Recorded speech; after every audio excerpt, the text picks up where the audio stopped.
What is Freemasonry? Why is it so dangerous? And most importantly, how can we protect our loved ones from entering the craft? Stay with us. Catholic Parents Online is next.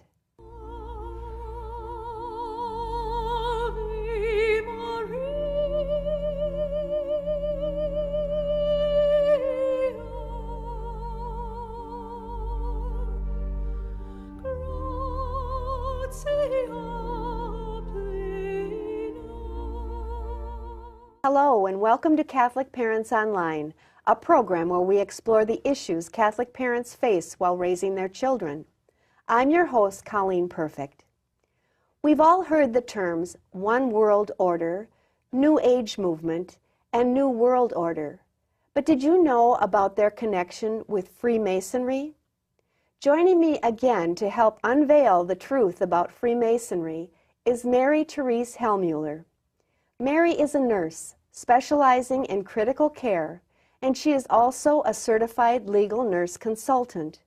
She is the founder and CEO of Guadalupe Travel Incorporated, providing pilgrimages to Our Lady of Guadalupe in Mexico City for the past 24 years. Mary speaks the Spanish language fluently and has worked in the missions of Brazil, Mexico, and Guatemala.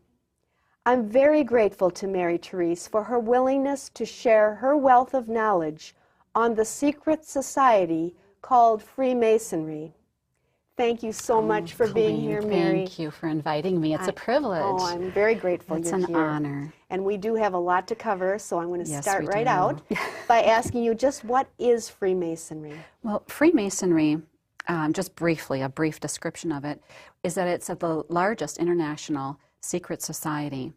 It claims that it embraces all different types of religions and faiths, only secretly to negate them, nullify them, and actually destroy them. Their basic principle is naturalism. That's their doctrine. Could you explain what naturalism is? Naturalism is human nature. They believe human nature and human reason should rule all things, should be the judge and measure of all things. So that leaves out God, it leaves out divine intervention, it leaves out any kind of inspiration, divine inspiration. So basically what they are doing is leaving God out. They're putting themselves up as God, or as gods, so to speak. So basically, logically, the order is if man is the judge and ruler of all things, then there is no God. So, and then it is man is God. That's how it progresses in Freemasonry. So it is a diabolical religion. And that man is God is the old ancient deception of Satan, of Lucifer from the very beginning. Right. So when that is proclaimed and when that is believed, then it unleashes all kinds of things. Just a lust of money, a lust of power, a lust of sex. I mean, just unleashes an unbelievable amount of evil. So Freemasonry is dangerous, and it is international, and it is an organization, a religion that is out to rule the world. Its main goal is to destroy the Catholic Church and Christian societies, socioeconomic societies, and replace them with a social structure that is based on naturalism. So their goal is one world order, and their main communication is called the New Age. And the highest level in the Scottish Rite is the 33rd degree level, and that's called the New Age. And I remember back in college, I was seeing these terms, New Age, New Age movement. I didn't know what it was about, but I knew something was terribly wrong. And it wasn't until traveling all over the world and studying history of the different revolutions that have taken place that I realized the influence of Masonry and who is behind the one world government, the one world order, the New World Order, the New Age movement. It's all the code words for Freemasonry. So are there good people that belong in Freemasonry? I believe they come to Freemasonry many times because maybe they need a fraternity, or they need some brotherly love, like they like to quote, and like they so much all over the internet and many of the publications, they like to say it's a brotherly fraternity. And they do so so I do, much good work. and they do, yes, the Shriners Hospitals. But all of that is a smoke screen, and that is to, in the outer level, like for us, to make it look like it is good, and to screen it from what it really is. It is a diabolical, satanic religion, with many of its ceremonies and practices just outrightly invoking and chanting Satan. So it is very frightening. There were good people. If you go online, and you know, Freemasons like to say that George Washington was a Mason. Yeah, I've heard that. Benjamin Franklin was a Mason. But you will never hear them claim that also Lenin was a Mason. Karl Marx was a Mason. Trotsky was a Mason. Mussolini was a Mason. And also the ruler in Mexico during the Great Persecution was President Calles, a Mason. So, I mean, you could go down the list, you know, and then the Freemasons will say, well, there's always good and bad in every religion and every cult, you know, in every society. But the difference is the Masons, Lenin, Stalin, Karl Marx, all these people were actually living up to what Masonry teaches, what Masonry is. Pure naturalism. God is man, and it unleashes a terrible persecution upon the Catholic Church, which is one of their main goals, is to destroy the Catholic Church. So it is the reason why the popes over the years have made statements and documents. There's about 17 main principal documents written about Freemasonry, the dangers of Freemasonry, and also it is a grave mortal sin to join the Freemasonry. So, and in light of that, because it is diabolical in nature and man is not God. Well, Mary, if it's a secret society, how do you know so much about it? How did you learn amazing. about it? It is amazing, I must say. It is very amazing. I know there's a lot out there on the internet about it, but it's only what they want you to read. And many times that is the case. Right. However, in traveling, it was so interesting because going to Mexico and bringing pilgrimages for over 25 years, in Mexico, and then also I conducted pilgrimages in France and Ireland, in all the different various countries. And it was very interesting because you study the history and you study the revolutions, and one was the same. It was like I could repeat word for word what would happen next, what happened, what happened, what happened, just by knowing the history of what happened in Mexico. And so I said, okay, I know that the author of these revolutions was Satan, was Lucifer, definitely, but what political organization is behind this, because it is so orchestrated. It can't be by chance. It just can't be by chance. It is so orchestrated and so similar, whether you're talking about France, Spain, what happened in Italy, what happened in Russia, what happened in Mexico. It was just, it's so widespread. And so I started on a little search, and with Mexico, asking people, about their government, and also in Ireland and all these other countries when I'd visit. And there was a lot of fear amongst the people when they would talk about Freemasonry as the background of this. So it's not just me that's saying this. This is people in their own countries that are saying that Freemasonry is the basis of these revolutions. And when you look at it, what does a Masonic revolution look like? It looks like the revolution, the French Revolution. It looks like the Spanish Revolution. It looks like the Mexico Revolution. It looks like what happened in Russia. I mean, people don't realize they haven't studied the history. No. And so that's what got my curiosity up. And so looking into Mexico, what happened? Mexico, when it was founded under Catholic Spain, it had the first printing press. It had the first university long before Yale, long before even the United States was founded. Amazing. Natural resources, wealthy country. Why did that not become a superpower? Yes. Why? Because they were well on the way, you know, as far as intellectually and all their natural resources. Well, when Mexico separated from Spain in 1810, from the time of 1810 up until the reform laws of Benito Juarez, there was one coup after another, one bloodbath, one assassination. When you study the Mexican history, there was so much unpeace and unsettlement throughout the country. And when the reform laws came, that was really the Masonic laws coming into place into Mexico. And then it was the Constitution of 1917 in Mexico and the coming of Plutarco Calles that ruled Mexico in the 1920s. And he was so brutal, they said he was a mixture between Stalin and Lenin. Wow. In his persecution that he unleashed against the Catholics. And to give you an idea of this persecution, what they did is they would, when they came into Mexico, into the government, they made marriage, they would not recognize marriages by church weddings. Oh. You had to be married by the JP. They do not, and to this day, they do not recognize church weddings. People don't realize, okay? So what else happened? They brought in pornography. They brought in sex education into the schools to demoralize the youth and to take control of the minds of the youth. It's very interesting to read several of the books of people who had fled Mexico during the persecution. Some of these books called No God Next Door, Blood-Drenched Altars, Mexican Martyrdom.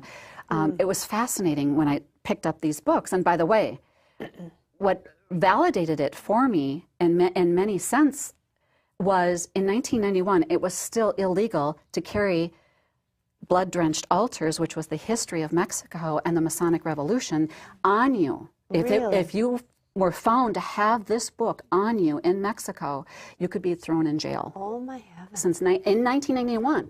Wow, that wasn't that Right. long ago. And so even up until 1991, it was illegal for the priests to wear the Roman collars. So there were so many laws that were enacted. The government took over schools, took over health care.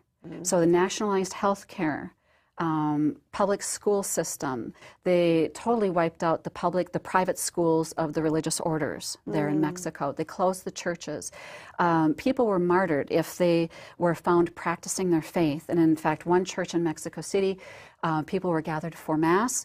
The army came in and just fired and shot everybody. Oh. So it was very brutal. It was really Satan unleashed in Mexico. And many Americans do not realize the great persecution that took place in the early 1920s up till about 1945 in Mexico, and it was the Masonic Revolution.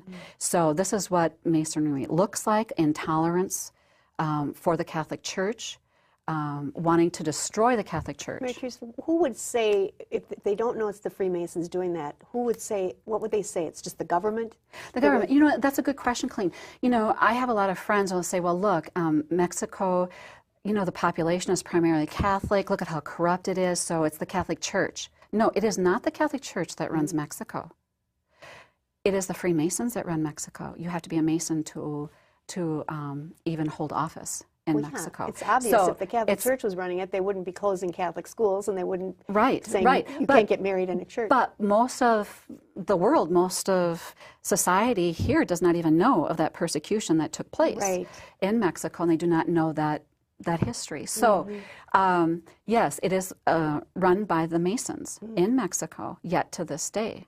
So it's only since 1991 that some of the laws have been lifted, and it's been since the Holy Father Pope John Paul II had made a few visits to Mexico. And in fact, that was the first pope that ever came to Mexico.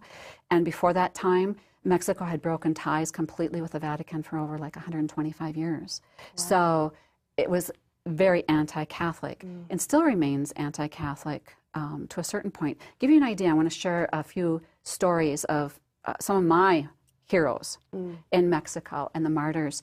And one is a little boy, Jose Luis. He was 10 years old. And he was helping the Cristeros. The Cristeros was a movement that was fighting. They were fighting this, the government and this religious persecution. So it was men of great honor and faith that were hiding in the hills. And so this little boy, Jose Luis went into the hills and talked to the general and said, please let me join you. I want to be a part of this movement.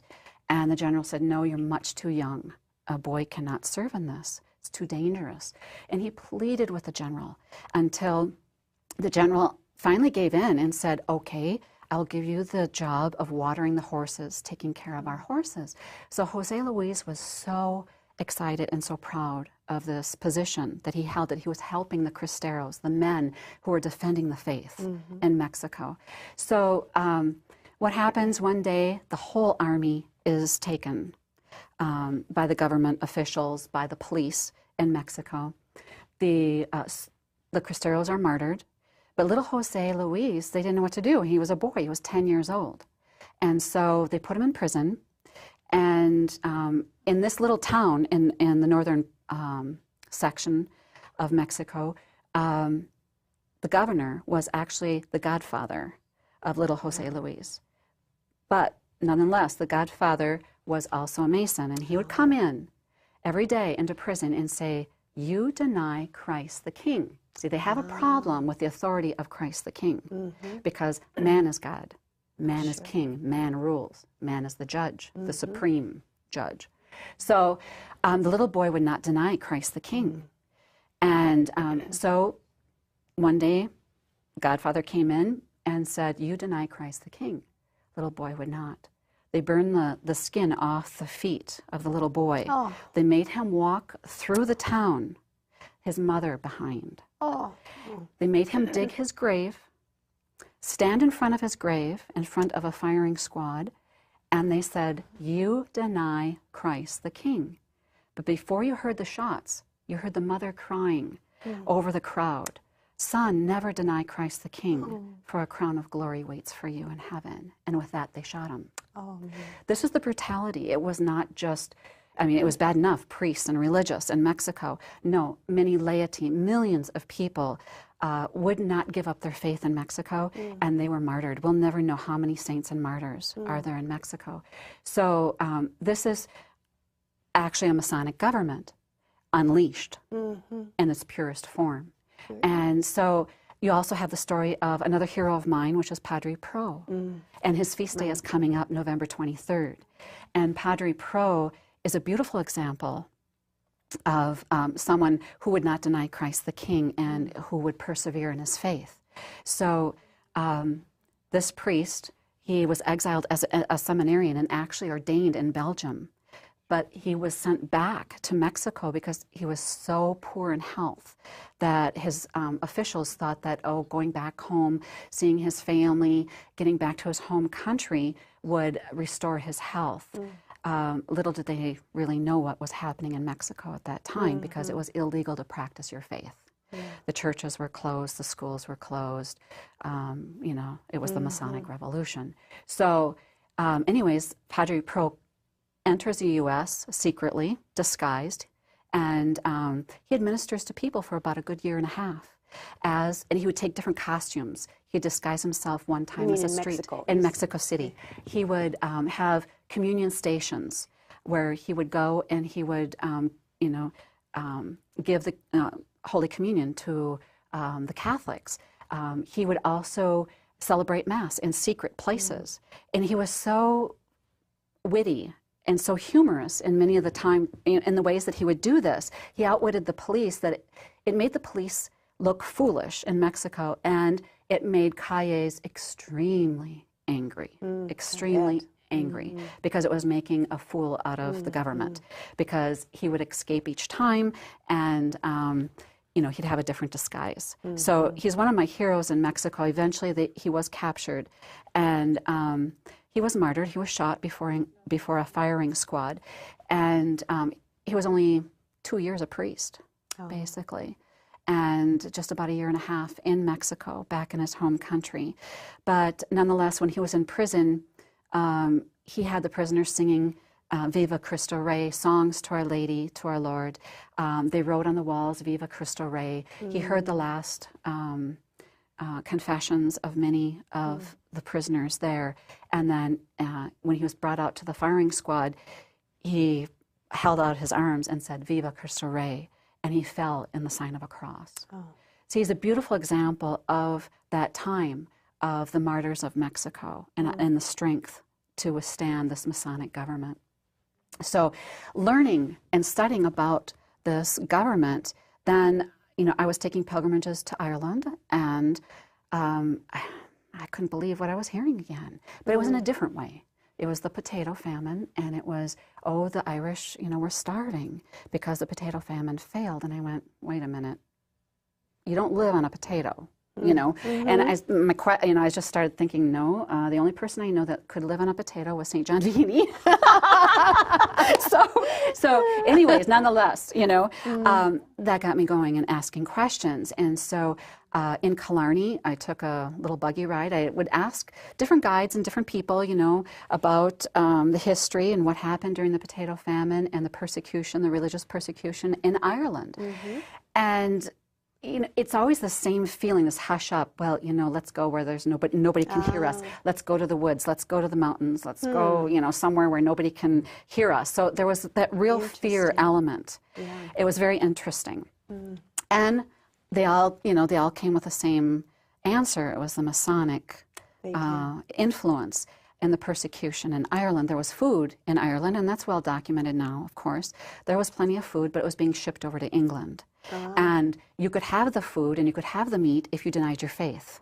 Kind of like in Mexico. You deny Christ the King. No. So the Irish said no to that. So they died in the millions. I mean, we'll never know either, all the martyrs of Ireland. Those are my ancestors. I know, and it's beautiful. It's a beautiful heritage. But, you know, it's again, a land of saints and martyrs for the faith. And so instead of giving up their faith, they died. You know, they were eating grass or eating whatever they could, you know, but they were starving. So it was very interesting because some of the older people that I talked to in Killarney and other places in Ireland, they'd say, yes, they said there was food in the main squares and the main areas, you know, and today they even have the names, the Catholic names, the people that gave up their faith are called the supers. It's very interesting because they took the soup, they took the meat and the soup, they denied their faith. So they're still known as the supers. It's very interesting, you know, as far as the history of what happened there. But it is documented today that there was plenty of food in Ireland, and that was a genocide. Of course. Isn't that interesting? And then it even brought it closer when I went to Northern Ireland. You know, in Southern Ireland, I didn't see any Masonic lodges. As soon as I got into Armagh, which is like the main city in Northern Ireland, one of the main cities in Northern Ireland, you're greeted with an archway with all the Masonic symbols. So it's very interesting because you have the skull and bones, you have, you know, the G, you have all the different Masonic symbols. And as a group on a pilgrimage, we would go into a restaurant, and that restaurant was so fearful of us because we were Catholics and our priests had Roman collars on, they locked the doors. Oh my heavens, for us. really? And this was just a few years back. This was maybe at the most 10 years ago in Northern Ireland. Really? And they were trying to protect us. So it became very clear to me the struggle isn't so much Protestant Catholicism, it is Freemasonry. Yes. And what that means and how that unleashes against Catholicism. Because the people in the restaurant were trying to protect us by locking us in. Isn't that very interesting? That is and that's just 10 years ago. But I wouldn't know this information without talking or without visiting these places and asking questions and studying the history and visiting the people. Undercover investigator, weren't you? So the same, so the same story is told over and over and over with these religious persecutions.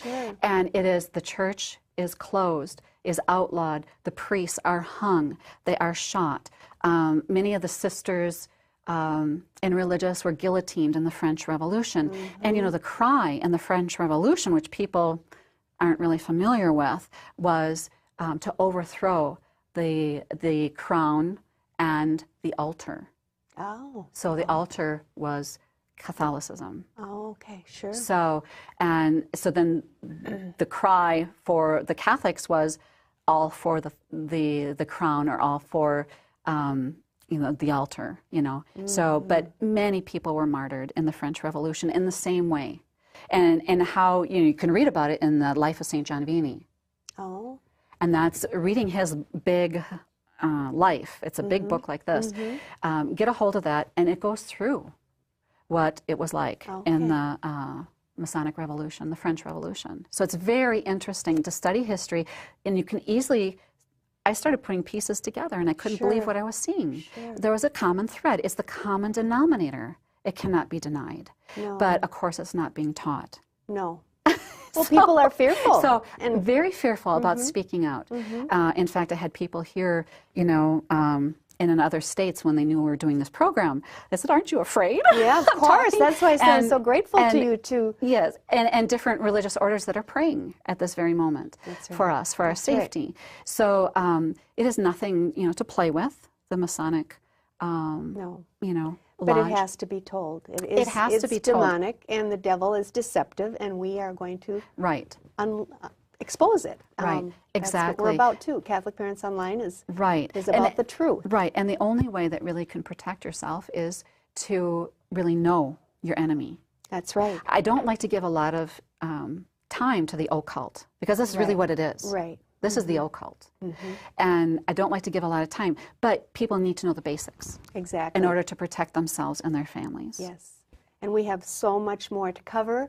That's why we decided to do 2 shows on this, which is excellent because you have so much more to tell us. Yes, I do. So people will be filled in on a lot more details. Right. So Mary, thank you again. I know this is not so easy. Much. And, no, and it's difficult to talk about. There's so much. We have prayed, and we've prayed to St. Michael, and we're just going to keep ourselves steeped in prayer and holy water. Thank you. Thank you, Colleen. Thank you. God bless you. God bless you. This has been an amazing and revealing program on Freemasonry. I'm sure you won't want to miss part 2, where we will look at the history and the structure of Freemasonry, its symbols, the first 3 oaths members must take, a Masonic document called the Alta Vendita, and the New Age and One World Order. Most importantly, we will learn how we can protect ourselves and our families. Thanks for watching, and God bless you and yours.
What is Freemasonry?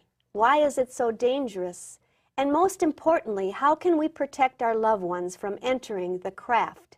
Stay with us. Catholic Parents Online is next.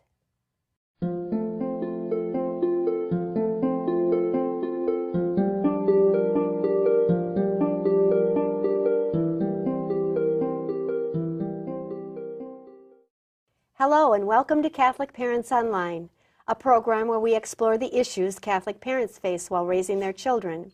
I'm your host, Colleen Perfect. In this program, Part 2, we will look at the history and structure of Freemasonry, its symbols, the first 3 oaths the members must take, a Masonic document called the Alta Vendita, and the New Age and One World Order. Most importantly, we will learn how we can protect ourselves and our families. Joining me again to help unveil the truth about Freemasonry is Mary Therese Hellmuller. Mary is a nurse specializing in critical care, and she is also a certified legal nurse consultant. She is the founder and CEO of Guadalupe Travel and she provides pilgrimages to Our Lady of Guadalupe in Mexico for the past 24 years. Mary speaks the Spanish language fluently and has worked in the missions of Brazil, Mexico, and Guatemala. I'm very grateful to Mary Therese for her willingness to share her wealth of knowledge on the secret society called Freemasonry. Welcome back, Mary. Oh, thank you, Colleen. Well, it's we had privilege, quite a program one. Yes. And I'm wondering if before we go into the second program, if you could just give us a little bit of a recap. Brief synopsis, sure. What is Freemasonry? Freemasonry is an international society. It is one of the largest international secret societies. It is Satanic in nature. It is based upon naturalism, which says man is God. So it puts man up as a supreme being and judge and measure of all things rather than God. So man is God, and it is an international organization that its main goal is to have world domination, one world order, and to bring about this new society in which naturalism, where man is God. Okay, well, Mary, you've called this a secret society, but also a religion. That's correct. Can you talk a little bit about that? Yes, thank you for reminding me. Yes, it is a religion. It is not just a simple fraternity or a fun organization that many people tend to think of them as. It is definitely a religion. And why I say this is because, a fraternity or a society in general does not build temples and does not worship in shrines or have their meetings in shrines or temples. They don't have altars, which are the center of, the activity in the shrine, kneelers where they kneel, ceremonies where they invoke different beings, and it becomes very diabolical at the very top. When you know the different levels, even just the names of the different levels give you an idea of the diabolical nature of this. Like Prince of Jerusalem is one of the levels. Oh. Prince of the Tabernacle is another level. Prince of Mercy. What a mockery, because we know who the Prince of Mercy is. That's right. And it is not a level in Freemasonry. So it is set up to actually make a mockery out of Christ and his church. And their main goal is to destroy the Catholic Church, to bring it down, and to usher in this one world order. So Mary, how did the secret society get its name, and are there other names that it goes by? That's a good question, Colleen. It was back in the medieval times, when Masons were building cathedrals and castles. They would have their own little symbol that they would etch into the stone, and many of these symbols, of course, were symbols of their trade. They met in lodges, and they formed unions. Okay. So actually it was like a union that they formed, and the meeting place was the lodge. But what happened after the Protestant Reformation, there was less need for these Masons, and so they started accepting other people that were not true Masons, more philosophical individuals, into these unions and into the lodge, and that's how it evolved then to the Masonic lodge that we know today. In fact, the 4 remaining lodges in England joined together in 1717 to form the Grand Lodge of England, and that is the basis for the Freemasonry that we see today. And then other names that it goes by? Other names, thank you, yes. Other names, the craft. A lot of people aren't familiar with that term. Sometimes you'll just hear people mention the lodge. Illuminati is one that's very popular or common in Europe. Latin America, it's Illuminari, which is very interesting because Lucifer, is the angel of light that actually said, I will not serve God. And so he was cast down, and so Illuminati refers to light, and the luminary refers to light. It's very interesting. It is. And it's certainly telling. And actually, yes, and actually when the candidates come to the lodge, they are told to disregard their previous teaching and other faiths. See, it's interesting because when they come to the lodge will say, oh yes, we embrace Islam, we embrace Catholicism, we embrace Protestantism, we embrace Hindu, you know, all the different faiths, but they don't. They do not. Ultimately, their goal is to annihilate them, destroy them. And it's through their lessons and through their studies that they mock these faiths. But the ultimate one is the Catholic Church, because they know, Satan knows, you know, honestly, who, you know, where Christ is, where the true church is, you know. Right. And so most of the thrust over the years has been to attack the Catholic Church, because that is the true presence of Christ. Well, Mary, are there different types of lodges, Masonic lodges? There are, and there's a lot of misunderstanding. And even on one of the websites I was reading, you know, I think it was a Mason in one of the earlier levels, he was saying, I'm so confused. Oh, really? Believe you me, it is very confusing. But you have basically the Blue Lodge. The Blue Lodge has the 3 primary levels of Masonry, 1, 2, and 3. You cannot go on to any of the other rites. You have the Scottish Rite and you have the York Rite. Those are branches that come off from the Blue Lodge. You must complete the Grand Master, the 3rd level of the Blue Lodge, before you can go off to those other levels. And that's where it becomes more and more diabolical. That's where you have the levels called the Prince of the Tabernacle, Prince of Jerusalem, Prince of Mercy. You can see very clearly how diabolical this is, because that is no prince. You know, it's not our prince. It's not Jesus Christ. That's It's not our faith.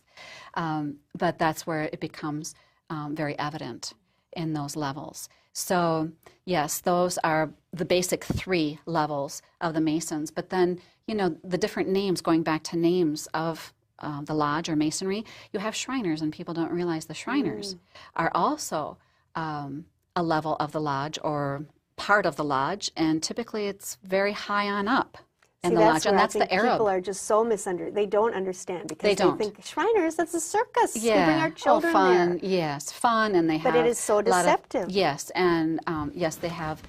They do good works, but again, that's that smoke screen to really veil the true nature of Masonry, the diabolical nature. So people are led to believe that, yes, this is a very good organization. Yes, it is based on Christianity, or it's based on the Quran, or it's based on whatever holy book. They will play whatever. They will use whatever religion that candidate is. And they will take oaths on that holy book. But the ultimate goal of Masonry is then to negate all the teachings of that holy book. Because really they're out to replace that religion with the religion of Freemasonry and naturalism. So they're pretty much brainwashing people right out of absolutely, and it's a subtle, gradual. However, you know, many people say, oh, the first 3 levels, those people really don't understand what they're joining. But from what I've read, you have to know that something isn't right. Even in the very first 3 levels, you're told to disregard your religion. I mean, the come on is, oh, we're brotherly love and we embrace all religions and all faiths, but yet when they're there, disregard your previous teachings, your religion. And because you are actually coming out of darkness and into the light of fellowship. That is exactly what they are told. So it's very interesting, because number one, that would put my alarms up. Something isn't right with this, you know. But the oaths that they take, you know, are very specific. They are they take oaths of obedience. I mean, it is very strict obedience, and it's under penalty of death. And some of the oaths, it includes that if they would reveal any of the secrets, that their tongue would be cut out of their mouth, their throat would be slit. Very violent type of oaths. And another one is that their chest would be opened and their beating heart plucked out of their chest and placed upon the highest pinnacle. Why would anybody want to take that oath when they see it and read it? I mean, that's bizarre. You'd think they'd run for the hills. It's very, and that is just a glimpse of the diabolical nature of Freemasonry. When you just take a look, we don't have to know everything, and I don't know everything about Masonry, obviously. And one will probably never know until you're in the inner depths and the inner circles of Masonry. But what we do see, you can make a judgment. You can say, yes, this is clearly not Christian. This is clearly diabolical. That's right. So it is quite easy that way. But they do throw out all the other philanthropy and all the good things that they do as a smokescreen to lure people in and to deceive them. Freemasonry is a master at deception. But you know where that comes from? That comes from Lucifer. That comes from Satan. Right. He is the ultimate deceptor. So another interesting aspect are the symbols. Can you touch on that a little bit? Symbols, there are so many symbols. And people are, I'm sure, have seen the symbols. Symbols, you know, the most common one is the G with the compass, and then you have a ruler, you know, in the form of a V. And initially, the candidate is told that that stands for God, you know, God of the universe.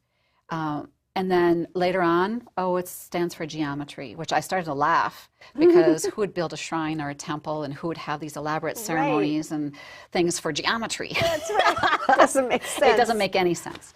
So, but the deception is that they don't know until the higher levels that basically what it is the generative power. G is generative, and it refers to the male organ quite plainly, and speaking very, very frank with you. A lot of the symbolism is very sexual. You're dealing with naturalism. You're dealing with paganism and the occult. And so many of the symbols are phallic, what we call phallic. They have another visual connotation, a sexual connotation. Okay. So, yeah, it's interesting. Ties right in with this whole demonic. Right, and you know the other symbols. The all-seeing eye comes from Egypt. Basically, you have all kinds of things. Pyramids. You have obelisks as signs. You know, of Freemasonry. The torch is the light of Lucifer, per one of the Masons themselves. It was a quote unquote, and I forget who, I forget the name at this point, but anyways, it was the torch of Lucifer. So it's very interesting. Everything is seen in a different way. It sure is. Yeah, for the common person, you wouldn't see it that way, but ultimately, when you get up into the upper levels, it is all twisted, and it's a mire, and it is satanic. And they make it more, they take all these issues, make them very sinful. And like you say, pornography and lust. Exactly. And in many of their ceremonies, there's nudity. In the third degree, which is the top of the Blue Lodge, when they're taking their oath, and the candidate is taking their oath, he has to strip down to his shorts, bare-chested. He puts a rope around his body. They blindfold him. It's very interesting, but it even gets worse. It progresses even worse up in the upper levels, even to a point where their ceremonies are have human sacrifice at the very top levels. Oh, wow. Is what I'm told, which is a real eye-opener. So I didn't want to believe it, but it was confirmed in one of my own personal experiences, which I'll share later. Good. Yeah. Well, Mary, can you explain what the Alta Vendita is? The Alta Vendita was a document. It was a Masonic document that was drawn up, I think it was 1800s. But it was basically, Freemasonry knew that they couldn't destroy the church completely. They had tried, but they could not completely destroy the church. So what they changed their form. What they said then we need to do is infiltrate it. So we're going to infiltrate it, corrupt it from within to bring it down. And then that will ultimately spread out to society, and it'll bring about the one world order, the New Age, you know, their whole society based on naturalism. That makes sense. Yeah, and it was several popes. It was actually Pope Pius IX and Pope Pius XII that had asked for that to be published, and asked that the people knew about this, you know, in a widespread way, because you can't fight an enemy unless you know the enemy. That's right. I mean, you do have to know to a certain degree. I don't like spending a lot of time on the occult, which is Freemasonry. I don't like spending a lot of time, but you need to spend enough time that you know your enemy, so that you don't get trapped into the deception. That's right. Because it is so twisted and so powerful. So the popes were hoping that this would be widespread, and unfortunately it was not. And people really aren't aware of it, but you can get it. John Vanari has a book published, and you can get it now. There's a lot of information out there. You really have to search and keep in mind, you know, because there's a lot of also propaganda out there that just says that this is a wonderful brotherhood, beautiful society. So. Well, Mary, what do you mean by Masonic changes in society? Well, Masonic changes in society, you bring in pornography. Definitely, yeah. Bring in sex education. You socialize public schools, socialize medicine. So you have control over medicine. Okay, what comes next is mass birth control, mass sterilization, all of those things, abortion, because you have to have one social network. And you can't have one over here that says they're pro-life and one over here say, no, they're all for abortion and, you know, partial birth abortion. No, it has to be all compiled into one if you're going to have a one world government. So what we're talking about is having one money, one government. You're going to have one health care, one world order, which means one world religion. Those are the changes in society, and can't we see that now? You can see how Europe has gone to one money. And I was very interested, you know, because I had traveled to Europe before the euro came into being and before the European Union. Well, one money, you know, was a little interesting for me because that's when I started seeing the one world order and the European Union. So it's very interesting how it's all connected, because now you see how one of the countries is falling, another country is falling economically, and another one and another one. They can't stand on their own now. No, you know, and it is a real danger. But you know, this is also part of the whole plot of Freemasonry and the One World Order, is that you have to have an economic collapse, a worldwide economic collapse, in order to build then the foundation of this One World Order. Well, Mary, now could we have you share your personal experience with us? Yeah, it's very interesting because I belong to a very conservative Catholic church, very beautiful. Have orchestral masses. I love music. It's very much a part of my life. And so I would go to these masses. It was a Latin mass with the Minnesota Orchestra. And after one of the masses, a gentleman pulled me by the arm and said, "Oh, would you come to coffee and donuts for me?" And I said, "Well, sure." I mean, he was sitting up in the front pew and he was in a three-piece suit. So I thought, okay, fine, you know. I mean, I was taken off guard. So I was taken down, escorted down to coffee and donuts, sat at a table with a group of mostly men, and there was one other woman. And they started talking, and because of my studies of Mexico and knowing about the Freemasons and the revolutions in the world, key words started popping up. And I looked at them and I said, "Are you Masons?" You know, and I looked at each and every one of them, because then, you know, they started talking about a little blue book and different things. And I went, "Are you Masons?" And they looked at me and they said, "Well, we're only in the first levels." I said, "You can't be a Mason and you can't be Catholic and a Mason. You can't be Christian and be Mason," you know? And they said, "Oh, no, you know," they then spoke about all the good works that, you know, Masonry does, you know, the Shriner Hospital, you know, all the philanthropy, you know, projects and all the money. And I said, "But that's just a smokescreen." And I said, "You butchered and martyred my heroes in Mexico." Good for you, Mary. And I said, "This is part of the New Age movement. You know, you are the One World Order. You are behind the One World Order. You are the big businessmen, the bankers, the, you know, the money that is pushing all of this into this crisis that we have." And I said, "You've got to get out of Masonry." I said, "You've got to go to confession. You can't be receiving the sacraments and be Mason." And then they went on to tell me. They were just stunned that you were saying well, this. I was just so on fire. I couldn't stop. Right. And so then they looked at me and they started telling me who in St. Paul, Minneapolis area were Masons, and, you know, just trying to kind of cover it up and make it not look so bad. Right. And I said, "I'm not impressed." I said, "This is a diabolical order." I said, "At the very top levels, you have human sacrifice."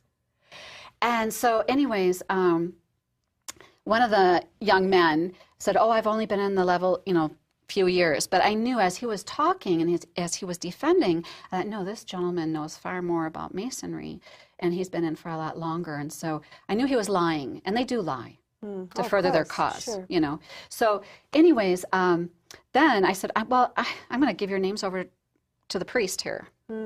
And you cannot be, you know, coming to Mass, and you can't be receiving the sacraments. And they got a little upset with that. And I said, I'm going to be praying for you. But after that, what happened is that I started getting phone calls one by one from each of these guys. They were trying to wine and dine me to the finest restaurants, to the finest places, you know, trying to court me, because really their ultimate goal was to recruit. That's why they were there. Sure. They were to recruit members. Right. And they knew that, you know, I traveled internationally, and they were kind of interested in the work I was doing and all of that. So I said, no. I refused, you know, each one. I said, no, you don't get it. I said, I will not go out with you. I will not go to dinner until you stop, you know, until you leave the Masonic Lodge. Right. You have to go to confession and get back to the sacraments. There is no relationship. So anyways, then I got a phone call saying, oh, well, Mary Therese, you know, maybe you won't make it to Mass on Sunday. Kind of a general threat. Oh, my. And I'm like, oh, my gosh. You know, I mean, it wasn't an outright, but it was kind of a, you know, a hidden meaning behind that, because a lot of people are either, they have fake accidents, you know, that are setups, or they disappear. So I started really thinking about it. I began to get really concerned. I'd wake up in the middle of the night. I was very worried about my family. And so I decided, you know what, I'm going to go public. I'm going to go down to that Coffee and Donuts, and I'm going to go to every other table down there besides the Masons, and I'm going to tell everybody what the Masons are and who these people are, right there. Good for and you. that'll put a stop to it. And if anything happens to me, then it just validates. Right. It just validates everything that I'm saying about the Masonic That Lodge. was smart thinking. So I did that, and you know, they stopped coming to Coffee and Donuts for a while. And then eventually, this went on for a year and a half, this kind of struggle. Wow. I'd bump into this young man, and I'd say, I'm praying for you that you get out of the lodge. You must get out of the lodge. And then I'd go to the next table, and I'd say, hey.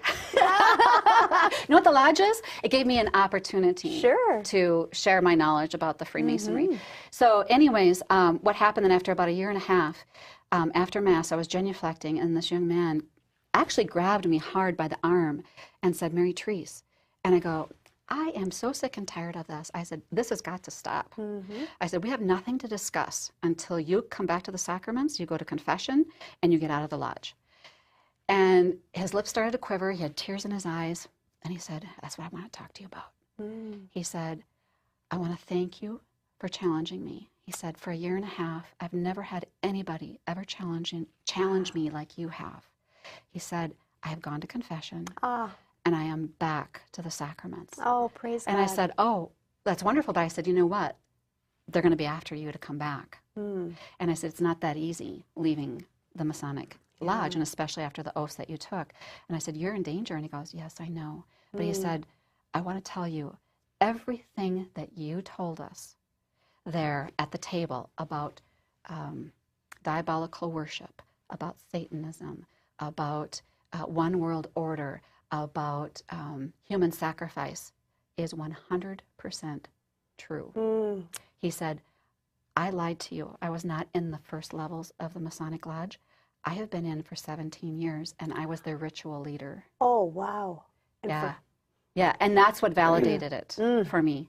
It was just like, oh my gosh. So, I mean, there is hope, you know, for people that have been or that are in the lodge, but you do need to get out. And it takes a lot of prayer. It must. I was going to say it has to be very frightening to get out, and very, very dangerous. It is very dangerous, and the best thing is never to get involved with the lodge, never to be sucked in, so to speak, to their philanthropy or their sweet talk and brotherhood. Right.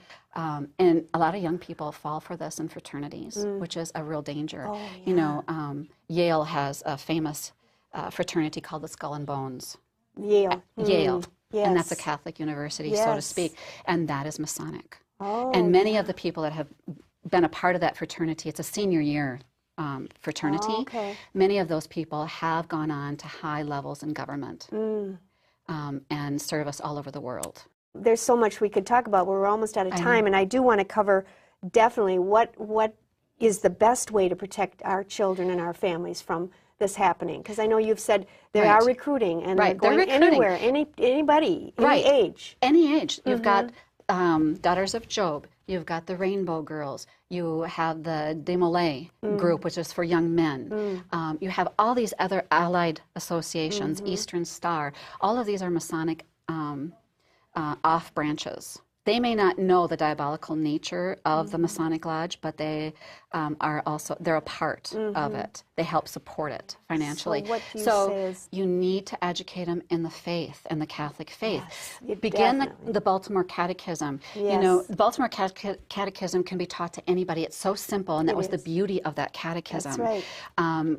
You know, you're not going to pick up a big catechism and have a theological discussion with your children. Right. The beauty of the Baltimore Catechism is that it was so simple and everything was laid out, and children can learn it. That's right. You must get back to the basics. Right. Stay in the state of grace. Yes. You know, and you know, keep your eyes open, and you must speak out courageously. If you know somebody, you must say, no, that is not a good organization, or that is not it is a diabolical organization. So, Mary, I just can't thank you enough. I'm sorry we don't have more time, but this has been wonderful.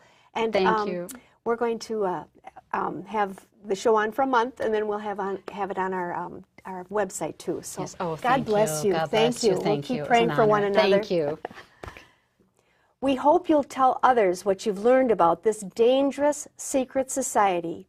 And if you missed part 1 of this program, you can find it on our website at catholicparents.org. Thanks for watching, and God bless you and yours.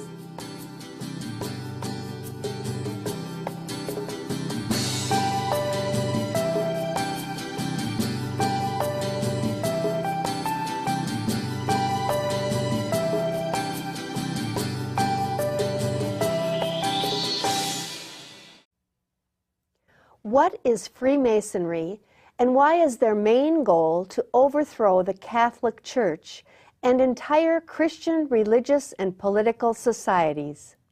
Stay with us. Catholic Parents Online is next.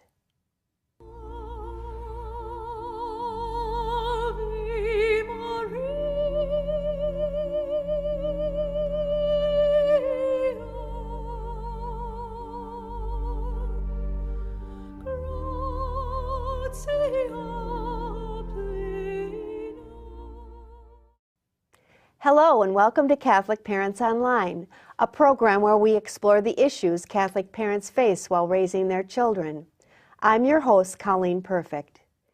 In this program, Part 3, we will look at how Freemasonry attacks the Catholic Church, the reason why this secret society wants to destroy the source and summit of our faith, the Holy Eucharist, and how we can protect ourselves and our families. Joining me again to help unveil the truth about Freemasonry is Mary Therese Hellmuller. Mary is a nurse specializing in critical care, and she is also a certified legal nurse consultant. She is the founder and CEO of Guadalupe Travel Incorporated, providing pilgrimages to Our Lady of Guadalupe in Mexico City for the past 25 years. Mary speaks the Spanish language fluently and has worked in the missions of Brazil, Mexico, and Guatemala. I'm very grateful to Mary Therese for her willingness to share her wealth of knowledge on the secret society called Freemasonry. Thank you again for being here, Mary. Thank you, Colleen. It's a God privilege. bless you for being here. Thank you This for is a long asking me. story, but so important. It is, yes. So could you give us a little review of Right. what you've talked about in the past 2 shows? Sure. Freemasonry, basically, its main foundation was in 1717 in a lodge in London, and it is a secret society, international. Their goal, as you said, at the introduction of this program, is a one world order, And it is a religion. A lot of people don't realize that it is a religion, and it's a diabolical one at that. Freemasonry, all the Masons are united in their belief of naturalism, which at times is human secularism as well, very similar, in that they reject God's divine sovereignty or power. They actually say that man is the ruler and the judge of all things. So it's almost a form of atheism is what I would say. So they reject God in that way as far as being the judge and ruler of their lives. However, they do use all the different religions as a little hook to bring the men, the women in to their programs, sometimes even children in some of their programs. And so they'll use, if you're Catholic, they'll, quote scripture or use some things in the Catholic faith to draw the men in, or Lutheran or whatever faith it is. And but then in the first 3 levels, what they do is they'll lay the foundation. And what they say is that leave behind all that you've been taught as a child or up until this point as far as your faith, because you are coming out of darkness and into light. Well, we know that Lucifer, his name was light. That's right. So this is really what this is all based upon, is Lucifer. So the first 3 levels are called the Blue Lodge. And men can go on higher, and there's 2 different avenues they can choose to take. One would be the York Rite, which follows a different path but leads to the same ultimate goal. We're basically talking about the Scottish Rite, which has the 33 degrees, the highest level being the 33rd degree, which Christ was 33 years old. Right. So a lot of what they do in the Freemasonry and the Lodge mocks, pokes fun at the Catholic Church, at the true faith. So their goal is to destroy the Catholic Church, as you said in your introduction, and form a one-world order in which naturalism would be ruling. And so they need one faith, one economic system, that all goes with the one world order system. So Mary, can you tell us how and why they're attacking the Catholic Church? Well, it's very simple. The Catholic Church, we go back to Peter, St. Peter, when Christ said, "On this rock I will establish my church." All the other Christian faiths are offshoots of the Catholic Church. You need to go back into history and you need to study church history. A lot of people don't realize that of other faiths, that basically they were once a part of the Catholic Church, but it's a branch off. So if they studied, let's say, Lutheranism, you come to Luther. Well, what was Luther? Before that, he was Catholic. That's right. He was a Catholic priest. So, the roads all lead back to Rome, so to speak. Yes. And so this is where the power and where the true presence of Christ exists. Satan knows that.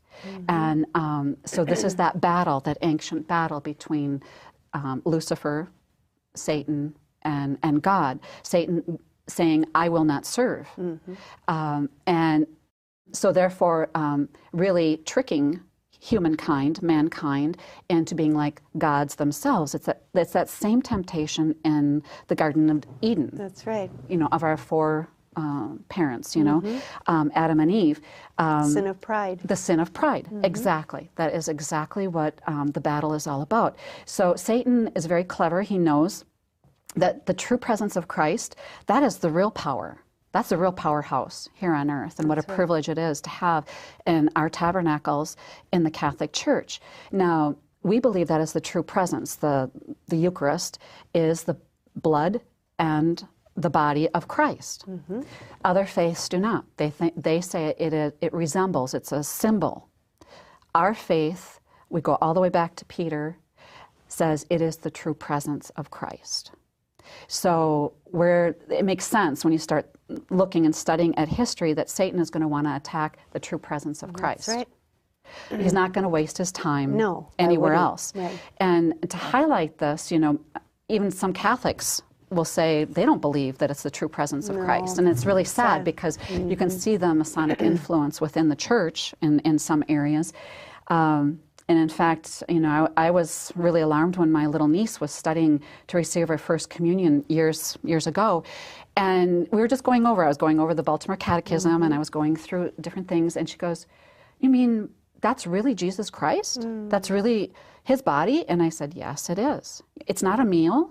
No, it's not a meal." You know, so words really do matter. And the downplaying of the true presence of Christ, unfortunately, is what we have seen, you know, in over the last, 50, 60 years in our churches, to a point where our churches have been stripped, you know, and they look, many of them look like auditoriums. And that's what they hide, is the tabernacle. Right, and immediately the they take the tabernacle out. Inside. Exactly.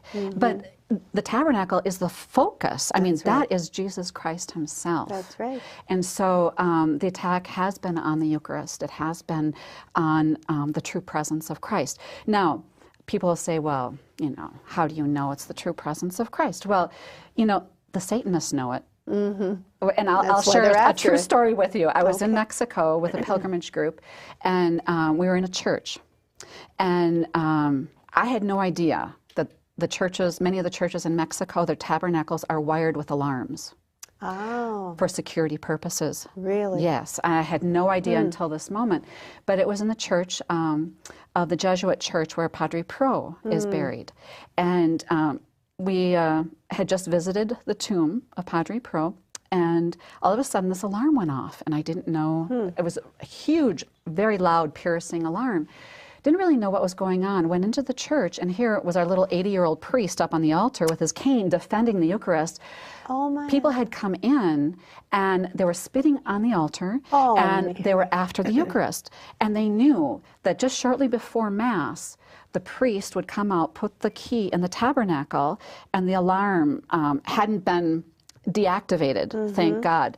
But our priest was up there hitting him with this cane. Oh, that dear man. And so, and our bus drivers then were professional wrestlers, and I had not known that at the time, but they took on this group of people. Good. And it was a wrestling match on the altar. Oh, wow. But, you know, the Satanists, the occult people, they all know this is the true presence of Christ. Why don't we act like it is the true presence? That's right. Why aren't we dressing like we are going to see the King of Kings? Yes. Why aren't we behaving in church like this is the true Christ? This is my maker. This is the creator. And when the Satanists so sad know, how you watch people come back from Holy Communion. They I don't know. realize what they have they taken don't. into The their treasure, bodies. the treasure that we have in the Catholic Church is something that is hard to even grasp. But the Satanists know it. The Masons know it. And this is why the attack is against the Eucharist and against the priesthood. If you get rid of the priests, you get rid of the Eucharist. So there's, make no mistake about it, a direct correlation. Right. So in Mexico, you know, the terrible persecution of the church that we had discussed in our previous show. Right. And where the priests were hung on telephone poles, they were shot, they were tortured. If they were caught celebrating Mass, you know, they were just outright murdered. Right. But it wasn't only just priests, it was the lay people as well, if they were caught in Mass. So that was the main target. If you destroy the Mass, if you destroy the priesthood and the Blessed Sacrament, that is the basis. That is the true presence of Christ. And so that's where the attack and battle has been. And let me just share with you some things just to highlight. I mean, don't take my word for it. I hope that this spurs people on to study history and to really research this, because it is out there and you will find answers. You have to piece it together, but they are out there. There's information out there. Like I told you, Mary, since you've been doing the shows, and I've been learning as we go along, now that when I'm on the internet, things will come up and I'll read an article here. Yeah. Things make more sense. It makes a lot more sense. I understand. Right. I'm putting two and two together. It's amazing. Yes. It's there. It's just that you hadn't had the tools Right. to identify. Yes. what you were knowledge. reading or what you were actually seeing. But let me just share with you some things. In 1917, St. Maximilian Kolbe witnessed the bicentennial celebration of the Freemasons in Rome. They marched in Rome carrying banners depicting Satan defeating St. Michael. Can you imagine? Oh, my heavens. And they were shouting, "Satan will rule on Vatican Hill, and the Pope will serve as his errand boy." I mean, right out there in your face. Right in public. In they're saying 1917. it. They have no fear. Yeah. No, Wow. no shame, no fear. No shame, no. So, very interesting, in 1991, an interview with Cardinal Gagnon, he was a member of the church's curia, said that from his personal experience in Canada, he knew that Masons were stealing consecrated hosts to be used in celebration of Masonic black masses. Oh. And in those black masses and in those horrible events, they desecrate the hosts in such vile ways. Oh. It's just really, I will not even mention some of what I've heard as far as the ways. It is just very, very gross. Imagine. Very gross. But anyways, and then getting back to Mexico, in July of 1992, Mexico's Masonic Grand Master Francisco Valle Guzman condemned the Catholic Church as, quote, "the most powerful and ruthless enemy of science, civilization, fraternity, and love. Any reconciliation between us is impossible," unquote. Then he added that Masonry's duty is to be grave diggers of the Catholic Church. Oh, wow. 1992.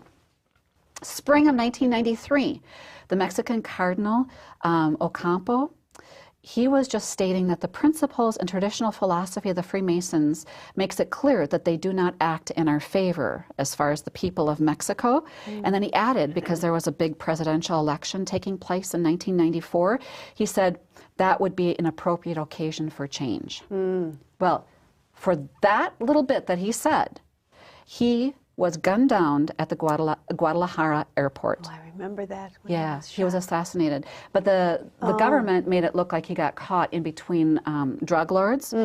But when you looked at his vehicle, everything was aimed right at his vehicle. I mean, it was riddled with bullets. He was not caught in between any drug lord, No, it was just riddled. So the people know that he was assassinated because he had spoken out against Freemasonry. So these are recent examples. And they're not long ago. Not long ago is right. And so it is very interesting how, they are out to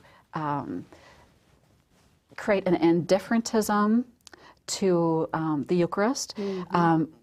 With the Alta Vendita, I spoke about that the last couple of talks. The Alta Vendita was a document that came out in Italy initially in the 1800s, and the two popes wanted it published because it was actually a plan to infiltrate the Catholic Church to bring it down.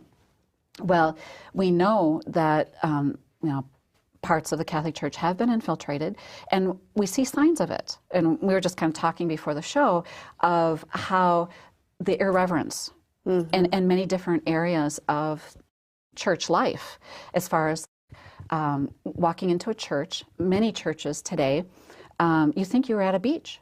Or you were going to a beach. Are dressed. Yeah. I mean, halter tops, shorts. You wouldn't think that they were going to see anybody important. No. Right? No.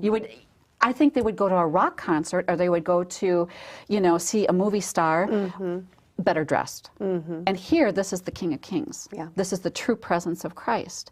So they don't even know just 2 Sundays ago, our pastor had to tell the usher to go tell a young man to take his baseball hat off. He was sitting like in the second row from the front. Right. And I was surprised people around him didn't even say, take your hat off. Right. So you can see how things have changed over the years, and even the architecture of churches, how some churches have been stripped, literally stripped inside.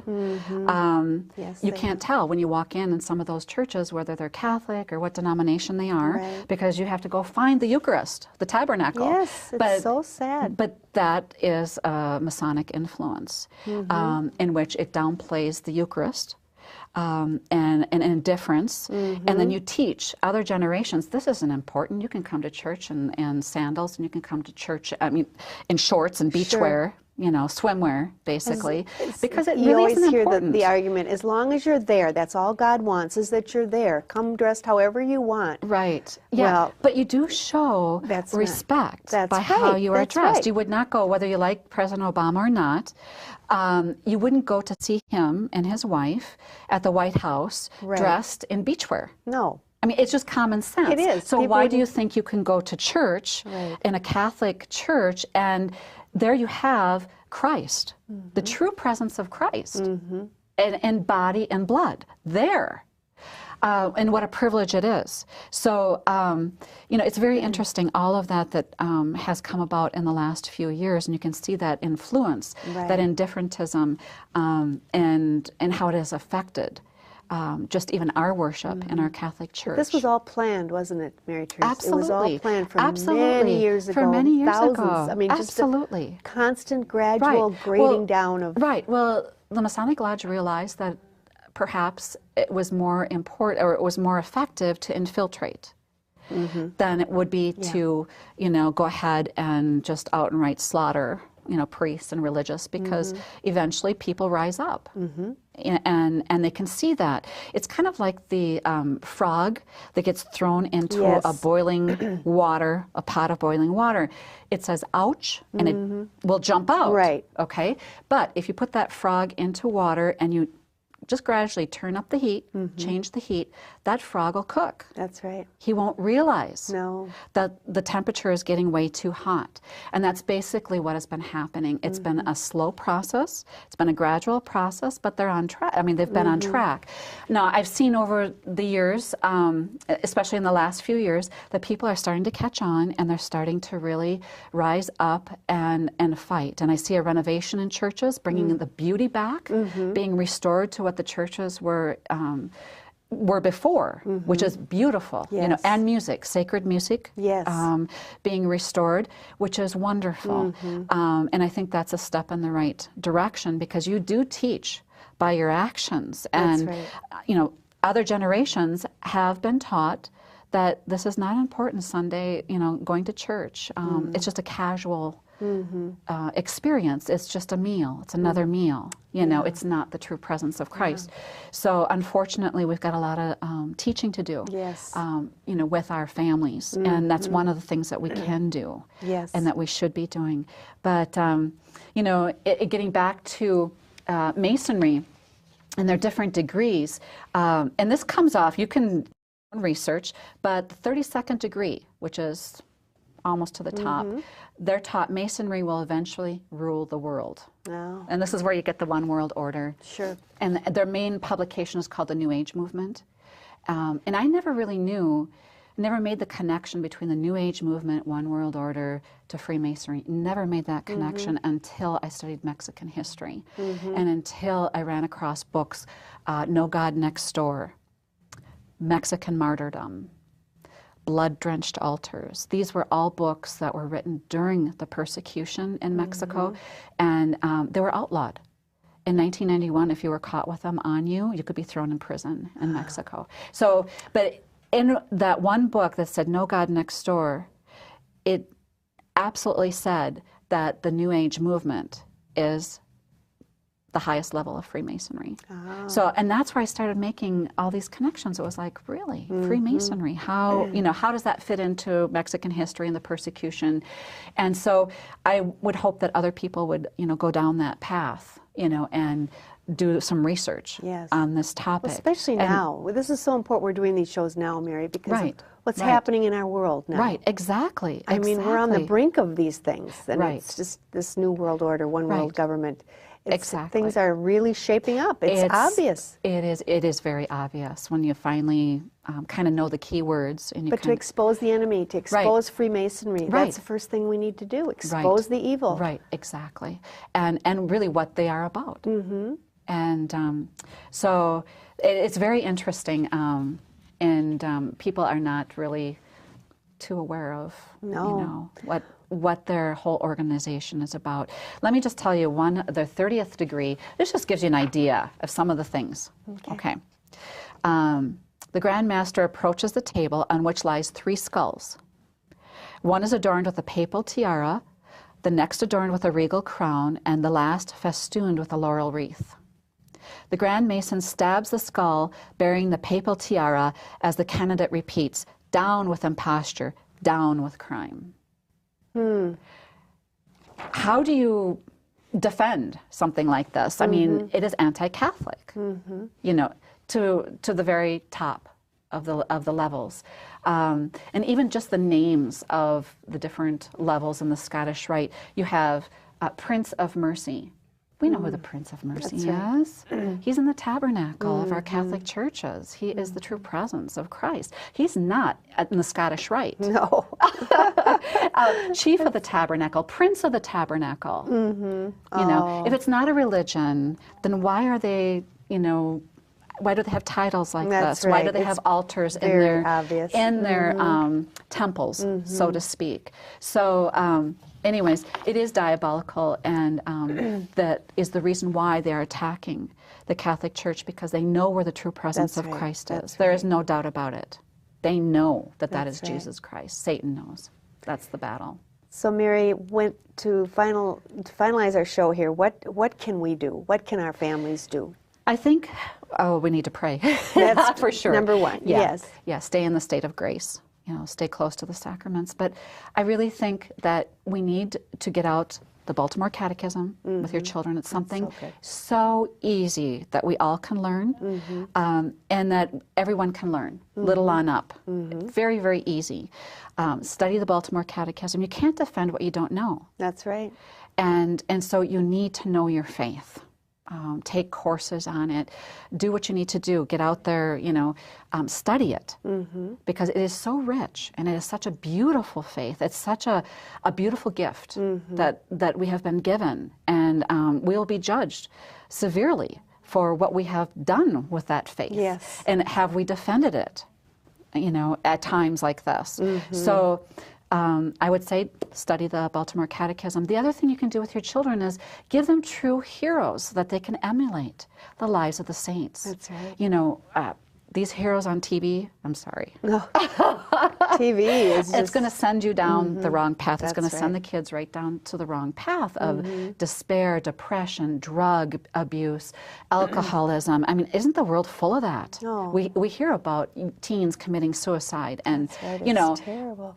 It's just terrible, Even the sports heroes, the athletes, they're just not what they used to be. No, and then also, I mean, I'm not against sports, but everything in its place. But today, parents are Sundays is all sports. Oh, it is. They're taking their kids before church. Right, exactly, in place of church. So that teaches the children by example. You know what? Going to the hockey rink on Sunday morning is more important than going to church. They catch that very quickly. Oh, it's so obvious. Yes. You don't even have to say a word. You don't have to. No. I mean, that actions speak louder than words. Absolutely. That's right. And they catch on that. So really, keep Sunday as a holy day.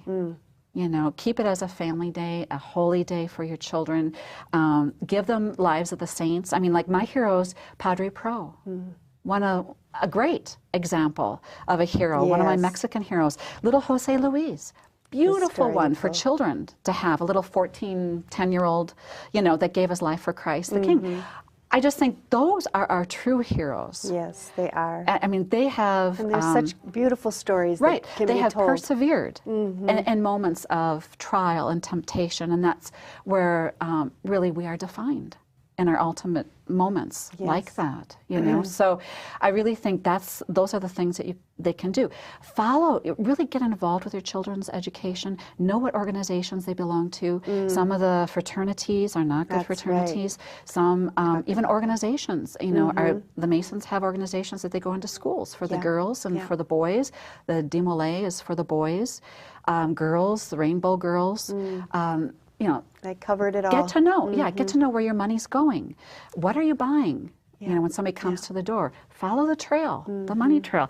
Support the Catholic organizations.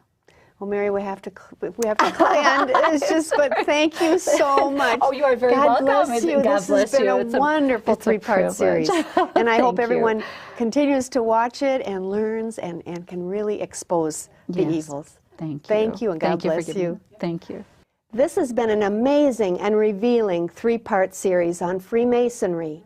We hope you tell others what you've learned about this dangerous secret society.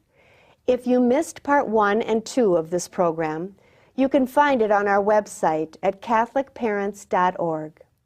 Remember, as Catholics, we have the greatest treasure on earth, Christ's true presence in the Holy Eucharist. Thanks for watching, and God bless you and yours.